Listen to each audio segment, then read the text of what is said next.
안녕하십니까. 진짜 영성 공부 강의하고 있는 서부제일교회 김한원 목사입니다. 다윗에게서 배우는 영성이란 주제로 강의를 하고 있는데요. 오늘은 그 13번째 시간이 되겠습니다. 강의 주제는 법궤를 안치하다인데요. 여러분, 우리 고사성어 중에 화룡정점이라는 말이 있습니다. 용을 그리고 난 다음에 맨 마지막에 이제 눈동자를 그린다는 뜻입니다. 어떤 일을 할 때 아주 중요한 일, 그 일을 마무리함으로써 그 모든 일이 다 완성된다라고 하는 뜻을 가지고 있습니다. 아무리 화려하고 아무리 수려한 문장이라고 할지라도 반드시 문장 마지막에는 마침표를 찍어야 합니다. 그래야 그 문장이 완성이 됩니다. 자, 좋은 일일지라도 또 아주 아름다운 일일지라도 꼭 마무리해야 되는 어떤 중요한 순간들이 있다라는 것입니다. 이것을 잘 마무리하는 것이 중요한데요. 다윗은 남과 북을 통일을 했습니다. 그래서 소위 사울 왕조 그리고 자신이 속한 유다 나라 합병을 했지 않습니까?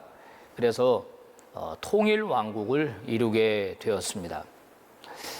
다윗이 왕위에 오르자마자 제일 먼저 한 일은 지난주에도 우리가 공부했듯이 수도를 예루살렘으로 옮긴 것입니다. 당시 다윗의 모든 정치적 또 경제적 기반은 남쪽에 있는 헤브론에 있었습니다. 또 사울을 추종하는 사람들의 기반은 북쪽에 있는 마하나임에 있었습니다. 그래서 이 양쪽을 아우르기 위해서 다윗은 예루살렘이라고 하는 곳을 점령하게 되고 수도를 예루살렘으로 이제 옮기게 됩니다. 자, 이렇게 하고 난 다음에 다윗이 생각하게 된 것이 뭐냐면 바로 하나님의 법궤입니다. 본인도 이제 명실공히 이스라엘 전체의 왕이 되었고 수도도 예루살렘으로 옮겼는데 이 문제는 뭐냐면 법궤가 없는 겁니다. 블레셋에게 빼앗겨버린 법궤, 지금은 오베데돔이라고 하는 사람의 집에 임시적으로 거기에 머물러 있습니다. 자, 모든 것이 다 제자리를 찾았는데 바로 하나님의 현존, 하나님의 살아계심의 증거인 법궤가 지금 저 지방에 가 있는 겁니다. 이게 예루살렘으로 와서 제자리를 잡아야 명실공히 다윗 왕국이 정통성을 갖게 되고 정치적으로도 그렇고 종교적으로도 그렇고 이제 완전한 세팅이 되는 것입니다. 법궤가 없는 성막을 상상할 수 있겠습니까? 하나님의 법궤가 없는 이스라엘을 상상할 수 있습니까? 법궤가 없는 예루살렘을 상상할 수 있습니까? 상상할 수가 없습니다. 자, 다윗은 이 점을 생각했던 거예요. 하나님의 법궤가 어디 갔냐? 하나님이 우리 조상들에게 주신 성막, 우리를 만나시겠다고 하나님이 직접 고안해 주신 그 성막, 그리고 그 성막 가장 내밀한 지성소에 있어야 할 법궤, 이 법궤가 기럇 여아림이라고 하는 바로 이 오베데돔의 집에서 방치된 지가 약 70년의 세월이 지났습니다. 성도 여러분, 법궤가 왜 거기가 있는지는 아시죠? 바로 이 엘리 제사장 때 블레셋과의 전쟁에서 지게 되니까 이걸 이겨볼 심산으로 엘리의 두 아들이 하나님의 법궤를 메고 나간 겁니다. 하나님의 법궤만 메고 나가면 전쟁에서 그냥 승리할 걸로 생각했던 거죠. 그러니까 하나님의 법궤를 도구화한 것입니다. 도구화. 자신의 목적을 성취하기 위한 하나의 도구로 하나님의 법궤를 이용을 했는데 전혀 어떠한 역사도 일어나지 않았습니다. 법궤는 그냥 무용지물처럼 아무 능력을 나타내지 못했고 이 법궤를 블레셋에 빼앗겨 버린 것입니다. 이제 다윗은 이 법궤를 다시 예루살렘으로 가지고 오려고 합니다. 그래서 소위 준비위원회를 결성을 했고요. 악기를 동원했습니다. 오늘날로 말하면 오케스트라죠. 오케스트라를 준비하고 그뿐만이 아니라 인원을 동원했는데 무려 3만 명의 인원을 동원을 했습니다. 아주 성대하게 그리고 아주 아름답게 그리고 거룩하게 이 법궤를 예루살렘으로 옮겨오고자 했던 것입니다. 여러분, 이게 바로 다윗의 위대한 점입니다. 다윗은 항상 하나님을 생각합니다. 다윗은 항상 하나님의 위치를 생각합니다. 그리고 하나님 앞에 영광 돌릴 것을 늘 생각합니다. 자신의 나라가 지금 현재는 아무 문제 없습니다. 뭐 통일도 됐고 하나도 됐고 나라도 부강하고 문제는 없습니다. 하지만 이 하나님의 법궤가 제자리에 놓여 있지 않은 것, 이것을 다윗은 문제로 생각했던 거예요. 여러분, 그렇죠? 이런 것은 영적인 문제입니다. 영적인 문제. 자, 우리가 인생을 살아갈 때 세상 일 아무리 잘 풀리고 소위 잘 나간다고 한번 해봅시다. 그런데 영적으로 뭔가 문제가 있다. 여러분, 이것은 위험한 것입니다. 하나님과의 관계가 제대로 자리 잡고 있지 않은데 모든 일이 잘 된다? 여러분, 죄송하지만 이거 축복 아닙니다. 여러분, 이거 더 큰 문제예요. 하나님과 관계가 잘못됐는데 모든 일이 잘 된다? 여러분, 이거는 정말 더 큰 문제입니다. 우리 그리스도인들은, 하나님의 사람들은 항상 뭘 생각해야 돼요? 하나님과의 관계를 생각해야 되는 것입니다. 자, 그런데 법궤를 옮기는 과정에서 불미스러운 일이 하나 발생하게 됩니다. 그게 뭐냐면 이 우사라고 하는 사람이 이 법궤를 운반하고 이동하는데 책임을 지고 이제 그 일을 수행하게 되는데, 이 우사라고 하는 사람이 그 과정에서 그만 하나님의 치심으로 말미암아 현장에서 즉사해버린 것입니다. 그냥 죽어버렸어요. 이 우사는 그 아버지 때에서부터 하나님의 법궤를 자기 개인 집에다가 지금 보관을 하고 있었습니다. 나름대로 그 집안은 뭐 자기들이 하고 싶었던 거는 아닌데 그 법궤가 자기네 집에 임시적으로 오게 되고 그 아버지 때부터 그 법궤를 나름대로 잘 관리하고 잘 지켜오고 있었습니다. 이제 다윗의 명령을 듣고 이 법궤를 이제 움직이게 되는데, 일단은 성경에 보니까 수레를 하나 새롭게 제작을 합니다. 아주 좋은 수레를 만들었겠죠. 그리고 소들에다가 그 수레를 메고 그 수레에다가 법궤를 이제 실은 것입니다. 자, 처음에는 아무 문제가 없어 보였습니다. 그리고 소들이 수레를 끌고 이제 법궤가 이동하고 있는 가운데 갑자기 이 소들이 뛰기 시작했다는 것입니다. 그러면 소가 메고 있는 수레가 자연히 덜컹거렸겠죠. 그러면 거기에 실린 법궤도 함께 이제 이렇게 움직이지 않았겠습니까? 자, 우사가 아마 소를 몰고 이렇게 가고 있을 때였을 텐데 갑자기 소들이 뛰니까 우사가 깜짝 놀란 겁니다.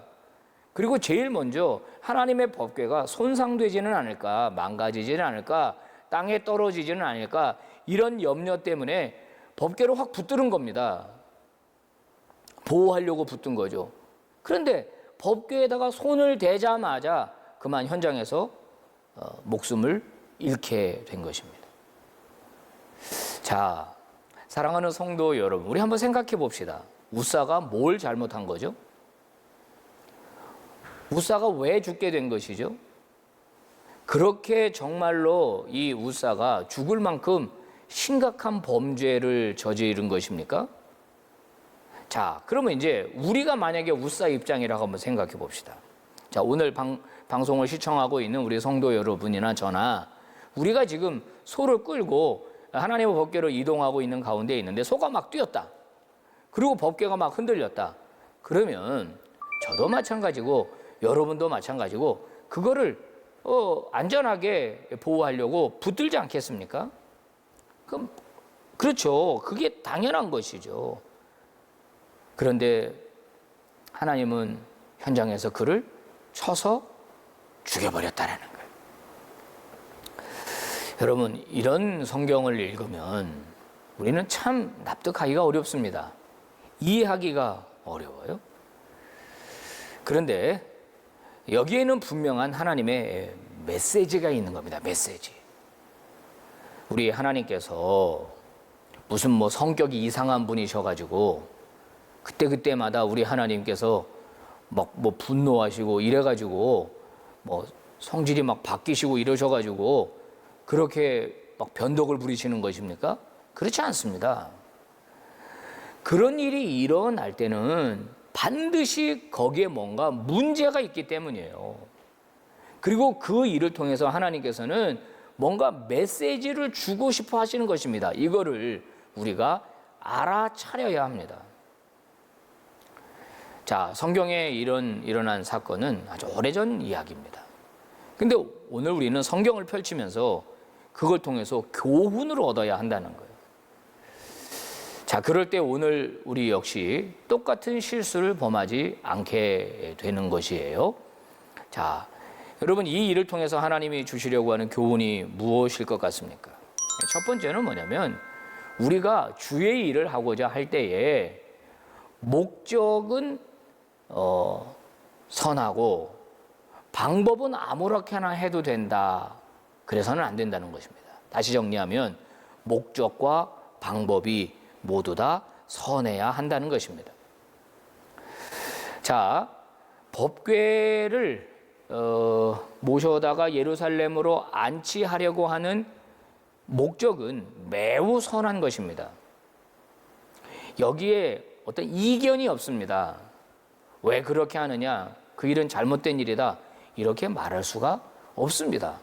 마땅히 해야 할 일이고 진작 했었어야 될 일이고 그 일을 진행하는 다윗 칭찬해 주어야 하고 그동안 그래도 법궤를 보호하고 있었던 이 오벳에돔의 집도 우리가 칭찬을 해줘야 합니다. 그런데 문제가 무엇입니까? 방법이라는 것입니다. 방법. 성경을 읽어보신 분은 법궤를 이런 식으로 운반하면 안 된다는 것을 알고 있습니다. 자, 성경에서는 아주 분명하게 법궤를 운반할 때는 수레를 사용하지 말라고 말씀합니다. 반드시 어깨에 매도록 되어 있습니다. 레위 지파 후손 중에 바로 고핫 자손이 어깨에다가 메어가지고 법궤를 운반하도록 그렇게 했습니다.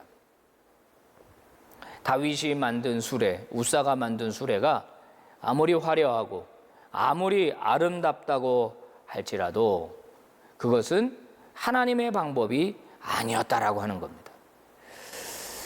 자, 하나님의 방법이 아닌데 인간의 방법으로 수레를 만들고 사람의 방법으로 수레를 만들고 거기다가 법궤를 싣고 그리고 운반하는 것은 하나님이 원하시는 일이 아니었다라고 하는 겁니다. 다시 말씀드리지만 법궤를 하나님의 도성인 예루살렘으로 안치하는 일은 매우 옳은 일이고 선한 일입니다. 그런데 그 방법은 아무렇게나 해서는 안 된다는 거예요. 하나님의 방법으로 해야 된다는 것입니다. 우리나라 속담에 이런 말이 있죠. 꿩 잡는 게 매다. 그러죠? 꿩을 잡는 게 매다. 무슨 말입니까? 그냥 꿩만 잡으면 된다는 것입니다. 매라고 하는 것이 꿩을 잡는 그런 어떤 훈련받은 조류로 이제 이렇게 우리가 사용이 되지만 꿩만 잡으면 그게 무엇이든지 간에 매가 될 수 있다. 그런 뜻입니다. 무슨 말이에요? 목적만 달성하면 된다. 이런 뜻이잖아요. 그런 비슷한 속담이 또 있죠. 뭐로 가도 서울만 가면 된다.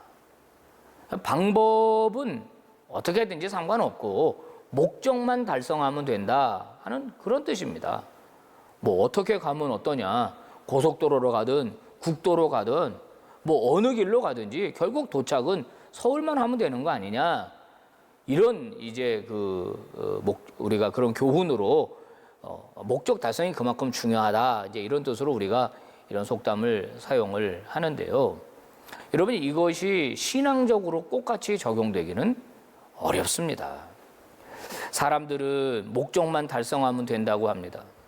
그리고 그 방법이나 그 과정은 별로 중요하게 생각하지 않습니다. 특히 우리나라가 그런 경향이 좀 많이 있는 것 같습니다. 예를 들면 건축물 부실 공사 같은 거, 우리 성수대교 같은 거 우리가 무너졌지 않습니까? 그리고 겉만 번지르르하게 이렇게 해놓고, 그러나 그 과정들, 그 내용물들, 그 방법들, 이런 것까지 치밀하게, 정직하게, 성실하게 이렇게 잘 해나가는 것을 잘 못하는 경향이 있는 것 같습니다. 물론 잘하시는 분도 계시지만요. 자, 많은 문제가 일어날 때 그 문제의 원인을 들여다보면 거기에는 원칙을 지키지 않았다라고 하는 그 원인이 항상 등장하게 됩니다. 저도 그런 실수를 여러 번 했는데요. 또 목회하면서도 그런 실수를 저지르기도 했습니다. 지금 와서 깨닫습니다. 원칙대로 할 걸, 그런 후회가 남습니다. 자, 법궤를 운반할 때는 원칙이 있었습니다. 원칙. 그런데 지금 그 원칙이 무시되고 있습니다. 지금 이제 우리가 세상을 살아가는 데 있어서 성경이 우리의 삶의 모든 원칙을 다 제공하지는 않습니다. 이럴 때 이렇게 하고 저럴 땐 저렇게 하라 하면서 모든 거를 다 말하고 있지는 않아요.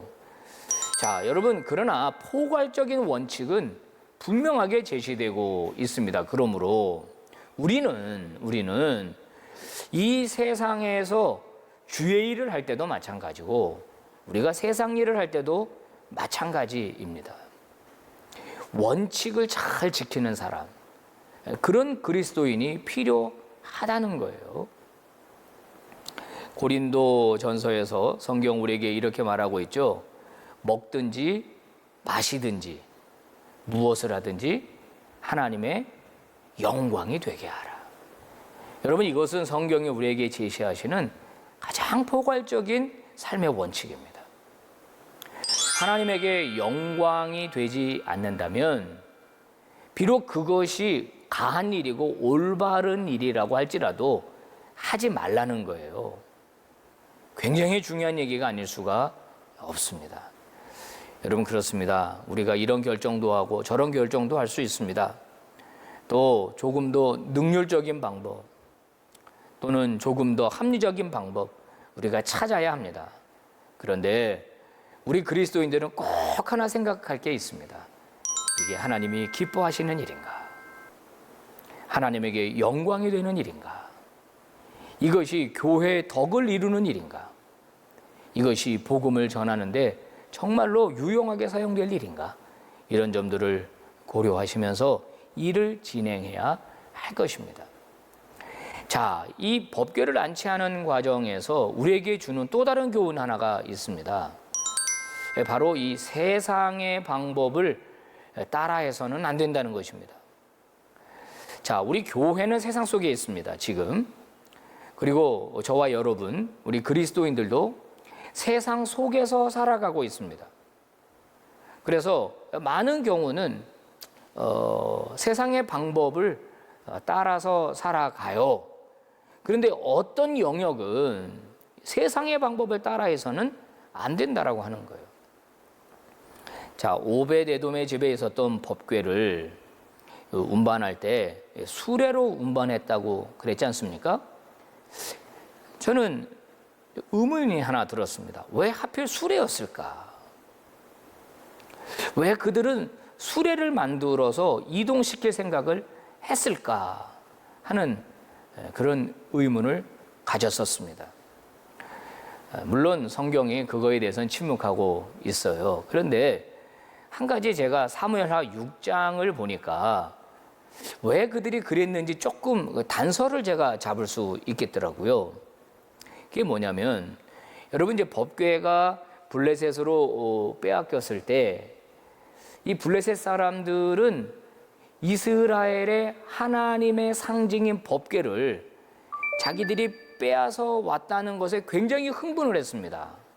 그래서 자기들의 신, 다곤이라고 하는 신전에다가 하나님의 법궤를 집어넣어놨죠. 여러분 이게 무슨 행위인지 아시나요? 이게 뭐냐면 자신들의 신 밑에다가 하나님을 복속시킨다는 그런 의미입니다. 그래서 다곤 신전에다가 하나님의 법궤를 갖다 집어넣는 거예요. 거기 무릎 꿇어라. 우리 다곤 신이 더 강하다 하는 그런 어떤 그 사인을 보여준 것이죠. 근데 여러분 아시다시피 그 다음날 다곤 신들이 다 목이 잘리고 팔이 잘리고 엎어져 있고 막 이런 일들이 생기잖아요. 그뿐만 아니라 하나님의 법궤로 인하여 그 도시에 전염병들이 퍼지지 않습니까? 그래서 하나님의 법궤가 이 펜타폴리스, 그러니까 블레셋의 5도시를 순회하게 됩니다. 쉽게 말하면 넘겨주는 거예요. 넘겨줄 때마다 그런 일들이 계속 생깁니다. 재앙이 계속 일어납니다. 그러니까 하나님의 법궤가 능력을 발휘하시는 거죠. 블레셋 신에게 복속된 것이 아니라 오히려 하나님이 참 신이라고 하는 사실을 블레셋 사람들에게 하나님 자신이 증거로 보여주신 것입니다. 전염병을 통해서 말이에요. 자, 이 블레셋 사람들이 견디다 못해서 안 되겠다, 이거 다시 돌려줘야 되겠다 하고 되돌려 줄 때 어떻게 했습니까? 수레에다가 법궤를 실었어요. 그리고 베세메스로 가게 만들었습니다. 소에다가 매가지고. 그러니까 오벳에돔의 집에 처음 이 법궤가 올 때 수레에 실려진 채로 왔다는 거예요. 그러니까 그들이 본 것은 법궤를 운반할 때 수레에 실려서 오는 것만 봤다라고 하는 거예요. 그래서 그들은 법궤를 다시 내보낼 때도 자신들이 본 그대로 수레를 만들고 소에다 메워가지고 이동하려고 했던 것입니다. 자, 여기서 우리에게 주는 교훈이 있습니다. 자, 세상 사람들이 한다고 우리 그리스도인들이 다 따라해서는 안 될 것들이 있다는 거예요. 문화적인 것이니까 공유하는 부분이 있을 수는 있는데 어떤 사탄적 문화, 또 악한 문화, 하나님의 나라에 반하는 어떤 문화, 이런 것들은 우리 그리스도인들이 차용하면 안 되는 겁니다. 우리 그리스도인들은 그리스도인들만의 삶의 방식이 분명히 있어야 한다는 것입니다. 이를 잘 보여주는 내용이 바로 다니엘과 세 친구 아니겠습니까? 자, 바벨론이라고 하는 나라에 남유다가 멸망합니다. 그죠? 그러면 고대 전쟁은 신들의 싸움입니다. 여호와가 패한 겁니다. 그래서 많은 사람들이 포로로 붙잡혀 갔습니다. 자, 패배한 나라입니다. 근데 그 패배한 나라의 다니엘과 세 친구가 바벨론 왕궁에서 운영하는 소위 엘리트 학교에 입학을 하게 됐습니다. 그 학교에서 무사히 졸업하기만 한다면 그들은 바벨론에서 오늘날로 말하면 아주 좋은 정부 관리 자리를 이제 차지하게 됩니다. 출세가 보장되어 있어요. 안락한 삶이 보장되어 있습니다. 자, 그런데 우리는 성경을 통해서 다니엘과 세 친구가 바로 그 학교에서 음식 문제 가지고 그 자신의 신앙의 정체성을 드러냈던 것을 우리가 기억합니다. 왕이 주는 음식 가운데 술과 고기로 인하여 자신을 더럽히지 않겠다 하는 뜻을 세우고 그 음식을 거부하기에 이르게 됩니다. 자, 언뜻 보면 아무것도 아닌 것 같지만 이건 사실 굉장히 시리어스한 아주 그 심각한 문제입니다.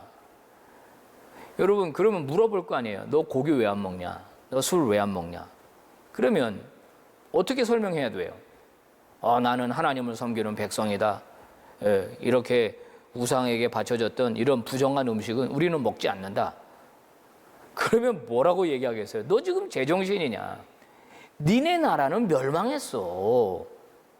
니네 나라가 섬기는 신은 패배했어.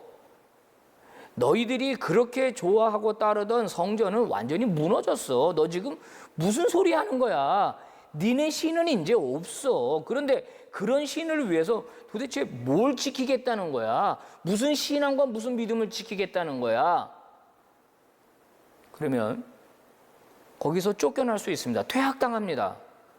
아니, 퇴학만 당하면 좋겠는데 잘못 걸리면 그냥 즉사입니다.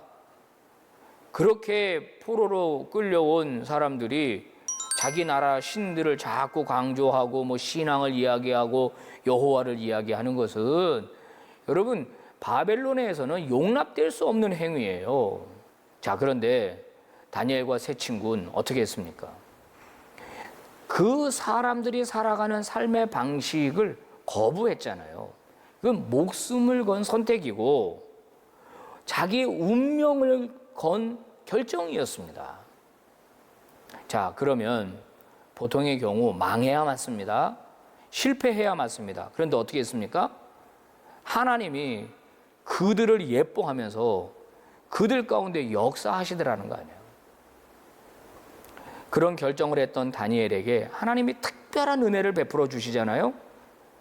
네, 꿈을 해몽하는 놀라운 능력을 부어주십니다. 그래서 결국 바벨론 정권에서 차용이 돼가지고 고위 관리가 됩니다. 자, 바벨론이 무너지고 페르시아 정권이 들어섰습니다. 그래도 다니엘은요, 여전히 정권이 바뀌었음에도 불구하고 쓰임받는 그런 위대한 인물이 되었어요. 왜 그랬습니까? 그는 세상 사람들이 살아가는 삶의 방식을 따르지 않고 하나님의 백성으로서의 삶의 방향을 선택했기 때문입니다. 이거예요. 세상의 방법을 따라하지 않고 하나님의 방법을 붙들었더니, 즉 사명을 붙들었더니 하나님께서 그에게 역사하시더라는 것입니다.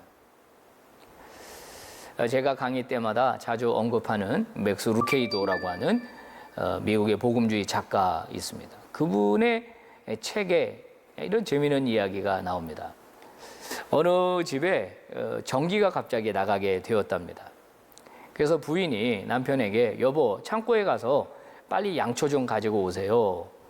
그래서 이 남편이 양초를 가지러 창고에 들어갔다는 것입니다. 그래서 한쪽 선반에 초들이 이렇게 놓여 있는데 한 초를 이제 가져가려고 딱 잡으려고 하니까 그 초가 갑자기 말을 걸더라는 겁니다. 잠깐만요, 주인님, 잠깐만요. 그래서 웬일이냐 그랬더니 죄송하지만 저는 아직 준비가 안 됐습니다. 그러더라는 거예요. 그게 무슨 말이야 그랬더니 자기는 지금 어떻게 하면 더 빛을 밝게 낼 수 있는지 지금 책을 보면서 연구 중이라는 거예요. 그래서 공부하고 있기 때문에 이 공부가 끝나기 전에는 자기를 아직 불을 켜지 말아달라 그러더라는 겁니다. 그래서 그 다음 초를 집으려고 했더니 그 초가 또 말을 걸더라는 거예요. 아, 주인님, 잠깐만요. 저는 조금 이따가 가져가시면 안 되겠습니까? 저는 아직 준비가 안 됐습니다. 그래서 너는 또 왜 준비가 안 됐는데? 그랬더니 자기가 지금 불을 밝힌다는 것이 어떤 성경적인 의미가 있는지 지금 큐티 중이다. 이게 큐티. 말씀 묵상 중이기 때문에 본인은 아직 준비가 안 됐다 그런다는 거예요. 참 희한한 초도 다 있다. 그래서 그 다음 초를 집으려고 했더니 그 초도 역시 주인님, 저도 아직 준비가 안 됐습니다. 그래서 너는 또 왜 준비가 안 되냐? 그랬더니 다른 초들이 불을 밝힐 때 자기가 지금 노래를 불러주기 위해서 지금 찬양 연습을 하고 있다. 그래서 자기는 아직 준비가 안 됐다. 그래서 빈손으로 창고에서 돌아왔답니다. 아내가 여보 당신 왜 빈손으로 와요? 그랬더니 남편이 아니 초들이 다 준비가 안 됐다는 거야.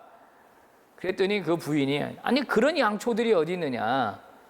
아니 초라고 하는 것이 불을 밝히는 게 사명인데 뭐 그렇게 이유가 많고 뭐 그렇게 핑계가 많으냐.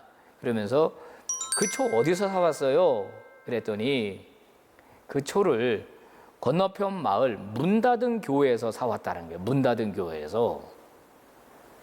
여러분 여기에 이제 이 작가가 하고자 하는 말이 있는 거예요.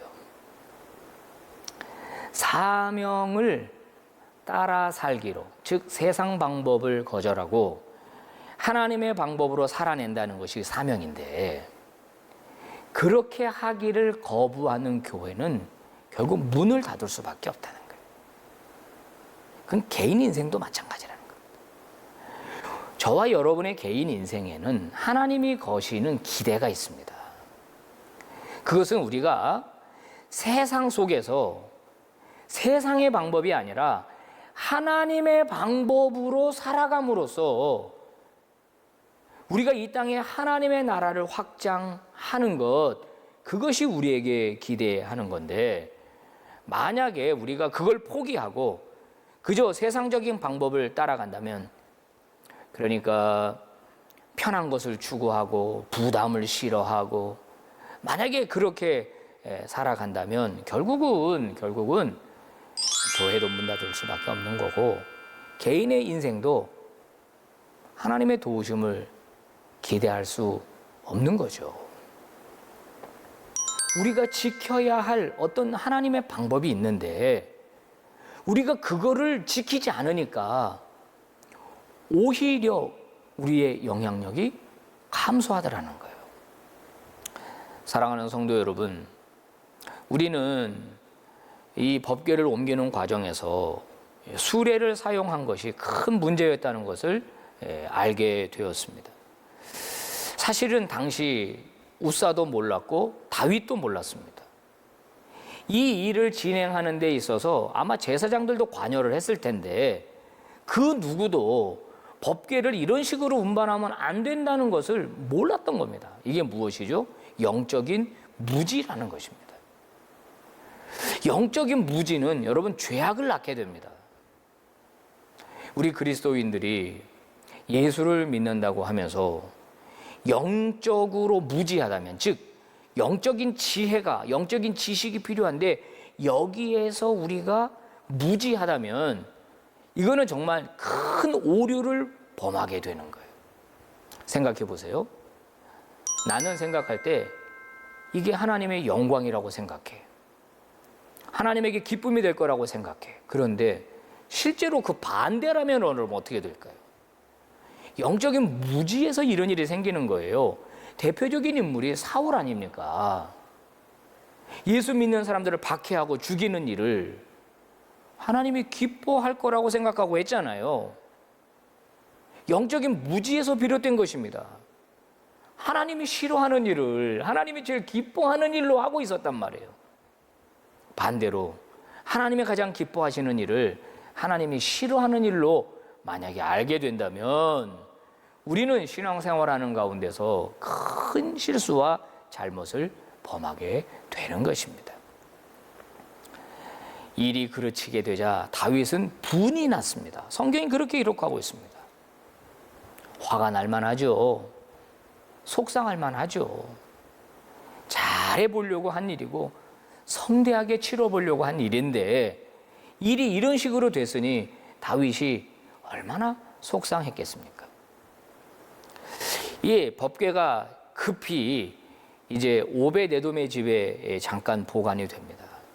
근데 하나님께서 그 집에 복을 주셨다라고 하는 어떤 그 증거들이 나타나게 되자 다윗은 다시 그 법궤를 이제 운반해서 예루살렘을 가지고 돌아와요. 성경을 보면요, 그때는 어깨에다가 메어 가지고 왔다라고 기록하고 있습니다. 스타디한 거죠. 뭐가 문제인지 연구한 거죠. 아, 이게 잘못됐구나. 수레가 아니로구나. 그러면서 어깨에 메어 가지고 하나님의 법궤를 예루살렘으로 가지고 옵니다. 우리가 예수를 믿고 구원을 받은 것을 성경은 다시 태어났다 이렇게 이야기를 합니다. 영적인 성장 발달 과정이 있는데 역시 영적으로도 어린아이의 단계가 있습니다. 그리고 성숙한 단계가 있죠. 사도 바울이 고린도 교회 성도들에게 편지하면서 영적인 어린아이에서 빨리 벗어나라, 영적으로 빨리 성장해라 라고 하는 그런 가르침을 여러 번 주고 있습니다. 예를 들면 고린도전서 13장에서 내가 어렸을 때는 말하는 게 어린아이와 같고, 그죠? 생각하는 것이 어린아이와 같고 깨닫는 것이 어린아이와 같다가 장성한 사람이 되면 어린아이의 일을 버렸노라. 고린도전서 14장 20절 형제들아 지혜에는 어린아이가 되지 말고 악에는 어린아이가 되라. 지혜에는 장성한 사람이 되라. 그 외에 많은 바울 서신을 통해서 영적으로 지속적으로 성장할 것을 요구하고 있습니다. 자, 우리가 영적으로 성장하기 위해서는 두 가지를 반복해서 해야 돼요. 하나는 뭐냐면 객관적인 지식, 즉 성경을 공부하는 것입니다. 두 번째는 이 성경을 가지고 배운 영적인 원리를 삶에서 직접 실천해보고 그리고 기도하는 일을 같이 해야 합니다. 그래서 이것이 서로 선순환적으로 계속해서 일어나는 거죠. 이럴 때 이 사람이 영적으로 성장을 하게 됩니다. 자, 예를 들어서 혹시 어떤 형제나 자매가 이 소개팅을 하려고 합니다. 결혼을 전제로 하려고 하는데요.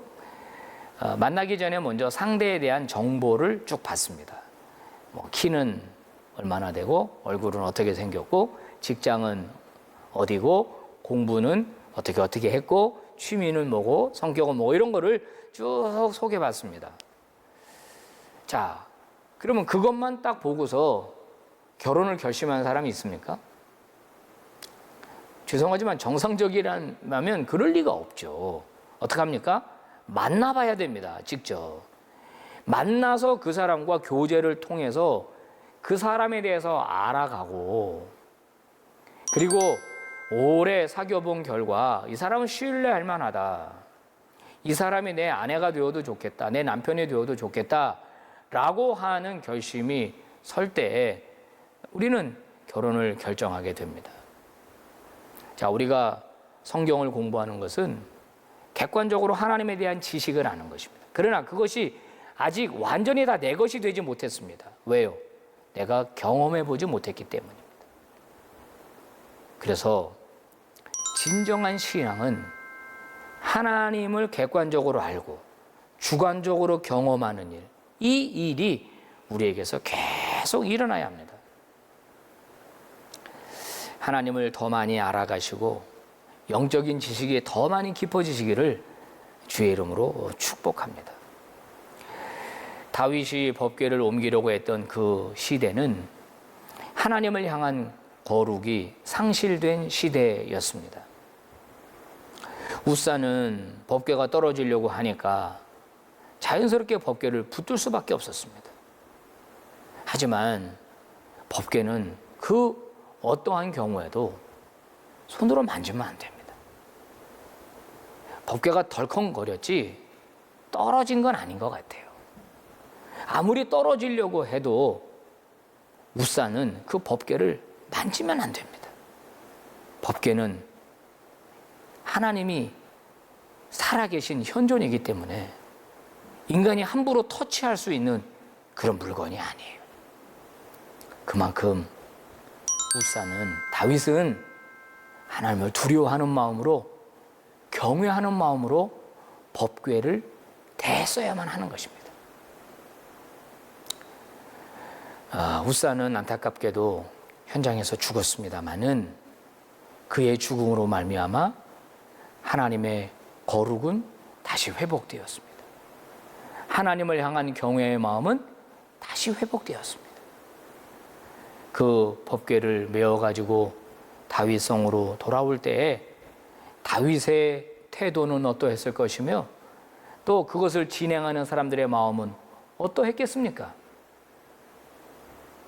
하나님을 향한 거룩한 마음, 하나님을 향한 경외심, 그리고 두렵고 떨리는 마음으로 그 법궤를 운반하지 않았겠습니까? 여러분, 이게 필요합니다, 지금.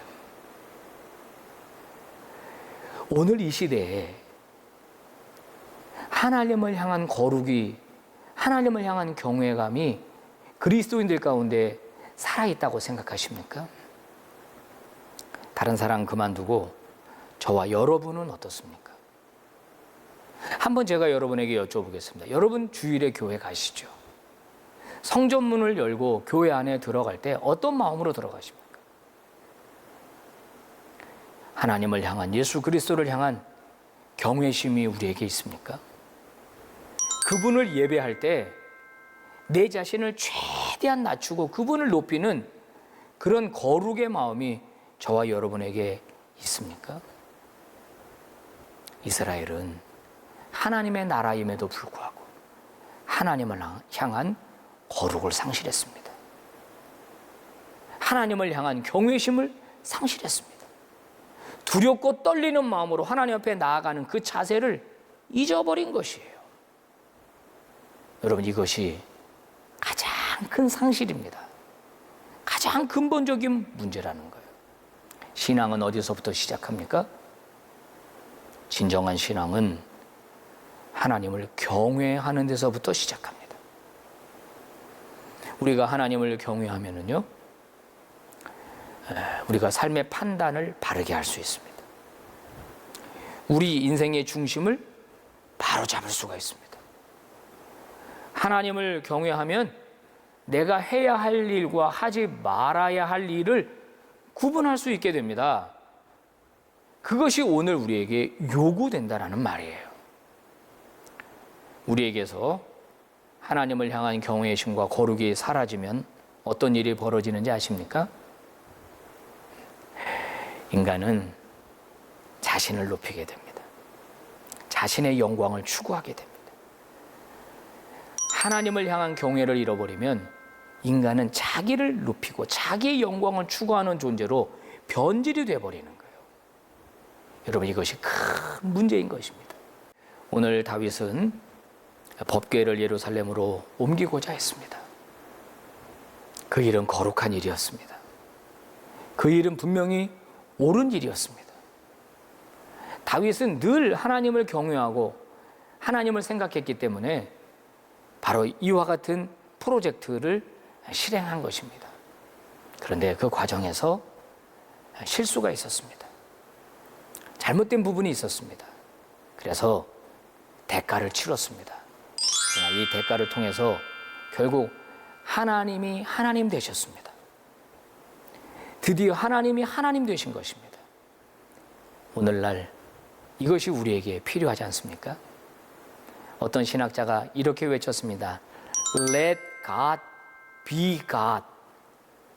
영어를 써서 미안합니다. 무슨 뜻입니까? 하나님을 하나님 되게 하라. 하나님을 하나님 되게 하라. 저와 여러분의 인생에서 오직 우리 주님만, 우리 하나님만 높임을 받을 수 있게 되기를 주의 이름으로 축복합니다. 감사합니다.